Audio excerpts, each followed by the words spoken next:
Amir Khilafatul Muslimin DKI Jakarta Abu Dan mengakui bahwa pihaknya berada di balik konvoi motor dengan membawa tulisan Kebangkitan Khilafah di beberapa wilayah di Pulau Jawa baru-baru ini. Baginya, kegiatan itu merupakan agenda rutin untuk mensyiarkan khilafah sebagai bagian dari ibadah. Abu Dan menjelaskan bahwa syiar khilafah menggunakan konvoi motor merupakan instruksi dari tingkat struktur daulah. Ia menegaskan kegiatan ini semata-mata untuk mensyiarkan khilafah untuk tujuan ibadah. Diketahui, Khilafatul Muslimin memiliki struktur paling tertinggi yakni khilafah pusat. Sementara itu, struktur di bawah khilafah pusat berturut-turut yakni daulah, Ummul Qura hingga terendah kemasulan. Abu Dan menjelaskan bahwa kegiatan konvoi motor ini sudah berlangsung sejak medio 2018 lalu. Ia bercerita cikal bakal konvoi motor ini digagas sebelum digelarnya acara bertajuk Syiar Kekhilafaan Islam Dunia di Jakarta. Guna menyambut kegiatan itu, Khilafatul Islam menggelar konvoi motor sebagai rentetan para acara. Usai berakhirnya acara itu, Abu Dan mengatakan kegiatan konvoi motor syariah khilafah dijadikan sebagai agenda rutin. Bahkan, ia mengatakan pihaknya kerap menggelar konvoi motor itu sebanyak 3 bulan sekali. Selain itu, Abu Dan mengklaim kegiatan konvoi motor untuk syiar khilafah itu sama sekali tak memiliki tujuan untuk mengganggu ketertiban dan keamanan negara. Baginya, kegiatan itu sebagai sarana untuk tukar pikiran dan pendapat tentang khilafah yang sebetulnya bukan untuk merebut kekuasaan negara, melainkan semata-mata untuk tujuan ibadah.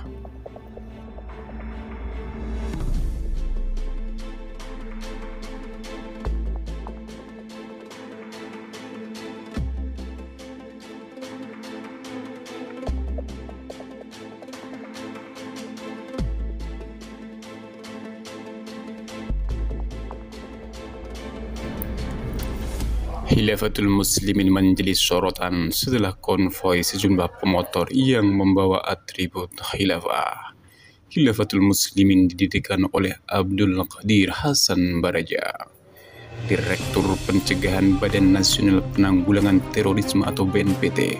Brigjen R. Ahmad Nur Wahid menyebut Baraja pernah bergabung dengan Negara Islam Indonesia. Dia mengatakan Baraja juga salah satu pendiri pondok pesantren Al-Mukmin Nguruki bersama Abu Bakar Bashir. Baraja juga ikut ambil bagian dalam Majelis Mujahidin Indonesia atau MMI tahun 2000. Nur Wahid juga mengungkap Baraja punya jejak kriminal terkait kasus terorisme. Baraja pernah 2 kali dipenjara terkait kasus tersebut. Ia menambahkan, gerakan Khilafatul Muslimin rentan bermetamorfosa dalam gerakan teror. Dia mengungkit kasus penangkapan pria di Bekasi berinisial NAS yang juga terkait dengan Khilafatul Muslimin. Selain itu, ada aspek ideologi dan sejarah terkait organisasi Khilafatul Muslimin. Lantas, bagaimana pandangan internasional terhadap pendiri Khilafatul Muslimin tersebut?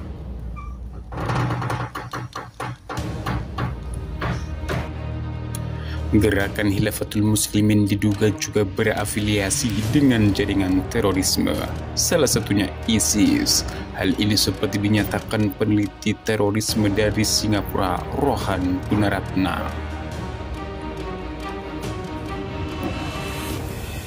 Selain itu, sosok Baraja pernah dimuat dalam laporan internasional Crisis Group atau ICG berjudul Al-Qaeda in Southeast Asia, The Case of the Nguruki Network in Indonesia yang terbit tahun 2002. Baraja disebut terlibat peristiwa terorisme pemboman Candi Borobudur terjadi pada 21 Januari 1985.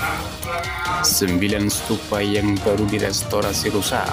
Baraja ditangkap bersama 6 orang lainnya terkait kasus tersebut.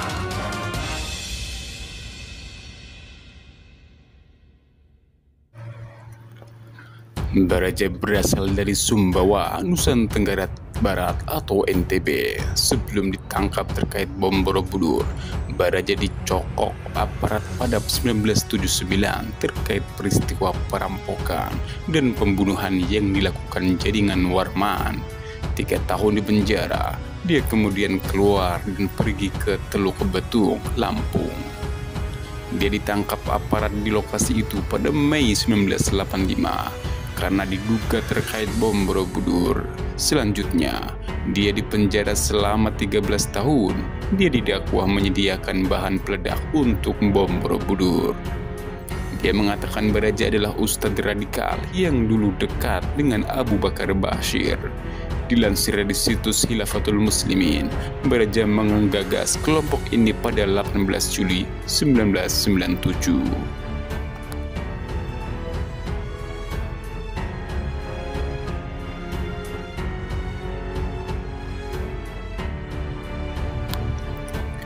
Baraja juga pernah terjerat kasus pelanggaran protokol kesehatan atau prokes COVID-19.